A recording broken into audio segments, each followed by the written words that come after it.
আসসালামু আলাইকুম। আমার সবসময় একটু কৌতূহল থাকতো যে বিদেশিদের বাড়িগুলো দেখতে কেমন হয়। আমি যেহেতু এখন সৌভাগ্যবশত বিদেশে অবস্থান করছি, তো আমি চাচ্ছিলাম যে একটা বিদেশিদের বাড়িতে কোনোভাবে যদি যাওয়া হয় এবং ওদের ভেতরের ইন্টেরিয়র ডিজাইন এবং তারা কিভাবে সবকিছু রাখে এগুলো দেখার খুব ইচ্ছে। তো জানি না আমার মতো আর কারো এই কৌতূহলটা কাজ করে কিনা। তো বেশ কিছুদিন আগে আমাদের ভার্সিটি থেকে একটা হোম গ্রুপ প্রোগ্রাম ছিল, তো সেখানে আমি এবং আমার হাজব্যান্ড আমরা গিয়েছিলাম। ওখানে যাওয়ার পর আমি দেশের বাহিরে বা ফরেনারদের বাড়ি কেমন সেটা দেখার একটু সৌভাগ্য হয়েছিল বলতে পারেন। তো আমি খুব একটা ভিডিও করতে পারিনি, যেহেতু হচ্ছে ওদের প্রাইভেসির একটা ব্যাপার থাকে।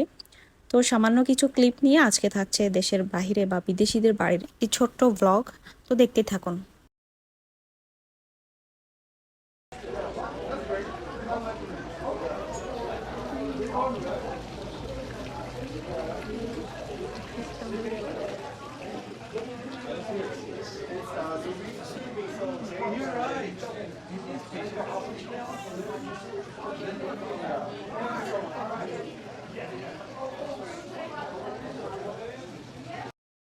The food that he's provided. And so if you're welcome to bow your head with us while we pray. Mr. Warren, would you mind? Hi, my name is Warren.